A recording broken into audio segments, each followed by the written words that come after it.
Animal మూవీతో కొత్త national క్రష్గా మారిపోయింది తృప్తి దిమ్రే. ఈ సినిమాలో రణబీర్ కపూర్తో ఆమె చేసిన బోల్డ్ సీన్ చూసి అందరూ నోరెళ్లబెట్టారు. బెడ్ పై నగ్నంగా ఇద్దరు పడుకున్న సీన్ చూసి థియేటర్లలో ప్రేక్షకులు షాక్ తిన్నారు. మరి ఈ సీన్ చూసి తృప్తి పేరెంట్స్ ఎలా రియాక్ట్ అయ్యారో తెలుసా? తాజాగా ఓ ఇంటర్వ్యూలో ఈ యానిమల్ స్టార్ ఇదే విషయాన్ని వెల్లడించింది. ఆ సీన్ చూసి వాళ్ళు ఆశ్చర్యపోయారని తృప్తి దిమ్రి చెప్పింది. అలా చేయాల్సింది కాదని వాళ్ళు అన్నారట. యానిమల్ మూవీలో ఆమె నటన, ఇలా బోల్డ్ సీన్స్ లో నటించడం చూసి 10 రోజుల్లోనే ఆమె ఇన్‌స్టాగ్రామ్ ఫాలోవర్ల సంఖ్య 6 లక్షల నుంచి ఏకంగా 33 లక్షలకు పెరగడం విశేషం.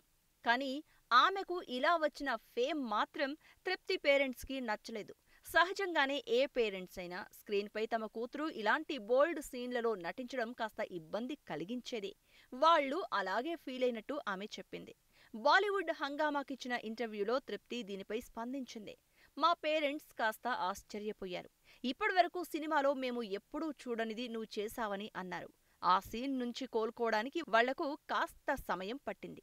అలా చేయాల్సింది కాదు, కానీ సరేలే, పేరెంట్స్గా మేము ఇలాంటివి చూసి ఇబ్బంది పడతాం కదా అన్నట్లుగా వ్యవహరించారు. కానీ నేనే తప్పు చేయడం లేదని వాళ్లకు చెప్పాను. అది నా వృత్తి. అందులో ఎలాంటి అసౌకర్యం, అభద్రత లేనంత వరకు ఇలాంటివి చేయడానికి నేనేమీ ఇబ్బంది పడను. నేను నటిని. నా పాత్రకు న్యాయం చేయడానికి నేను 100% నిజాయితీగా ఉండాలి అని తృప్తి దిమ్రి అనడం విశేషం. నిజానికి తృప్తి ఇండస్ట్రీలోకి అడుగుపెట్టి 6 ఏళ్లవుతోంది. కానీ యానిమల్ చూసిన తర్వాత ఆమెకు ఫాలోవర్లు పెరిగారు. ఈ మూవీ తర్వాత తాను గతంలో నటించిన బుల్బుల్, కాలా లాంటి సినిమాలు కూడా చూస్తున్నారని తృప్తి చెప్పింది.